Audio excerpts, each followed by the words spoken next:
Now let's take a look at the SSL channel's routing options.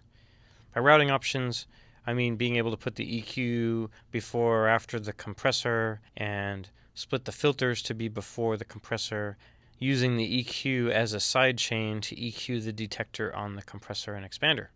Let's take a look. In the standard setup on an SSL console, signal comes into the channel, hits the dynamic section first, and then it feeds out into the filters and EQ section and then heads on out via this fader. You might want to change that sometimes, though. One thing you might want to do is if you've got some low rumble, maybe a loud low rumble, an outdoor recorded track or something, you don't want that affecting your compressor. You don't want your compressor reacting to that. You want your compressor reacting to the audio. So to do that, you click on the split button, and that puts the filters ahead of the compressor, so the signal comes in, hits filters, then goes through dynamics, then goes through EQ. Or another thing you might want to do is have your compressor after the EQ. So if you're doing some radical EQing, let's say you're boosting a ton of 50 on the bass guitar, which makes the bass guitar when he's up high on the neck or on the higher strings sound great, but then when he goes down and hits that low fifth string right near 50 hertz fundamental, whoa, that's loud, taking over the room. Well, you could automate the EQ, that's true, or you could put the compressor after the channel out, or after the EQ's channel out, and click on channel out. So then the signal will come in, go through the EQ first, then the compressor, and you could use the compressor to set the threshold so it doesn't do much to regular notes, but when you get down there on that fifth string and the 50 hertz area fundamental notes, then it will pull those back.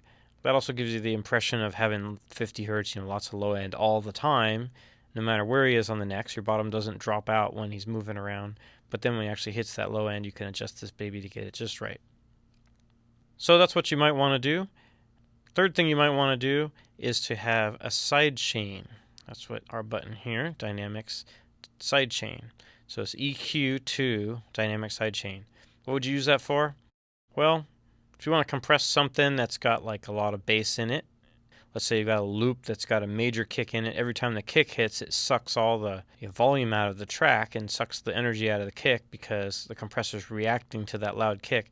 You could EQ out all of the low end of that compressor and then say dynamics to sidechain, and that loop, the compressor won't hear much bass anymore, the detector that detects what to do, and it won't do much compressing. That's kind of what you want there. You could also use it for de-essing. So you have a vocalist that's kind of hot on the essing. That's what we're going to demonstrate here. We've got a vocalist that's kind of hot on the essing. Let's take a listen to her for a second. I'm chasing you, chasing after me. Kind of a lot of S's, more than we'd like. So what we got to do is take out of the detector the regular signal, all her voice except the S's. So let's go ahead and EQ her. I'm chasing you, chasing after me. I'm running after endless dreams. Maybe take a little bit more of this mid stuff out. I'm chasing you. And then we might want to boost the frequency of her annoying S, which is about 7 kilohertz, real narrow. Really find that exact S. I'm chasing you, chasing after. So now we've got a lot of annoying S's going to this detector. As soon as we click this dynamics to sidechain, I'm chasing you. EQ is back out of the path now. We're not hearing audio going through the EQ. We're hearing un-EQ'd audio because we use the EQ for another purpose. It's no longer in the signal path. We don't hear that harsh. I'm chasing. We don't hear that anymore because that's now sent to the detector, and our signal going through the channel bypasses the EQ altogether. I'm chasing. Now that it goes through the detector, let's set our attack to fast. Ratio 5:1 is good, and we'll adjust our threshold until we get a good amount of de-essing. So here's no de-essing. I'm chasing you, chasing after me. Turn that thing up.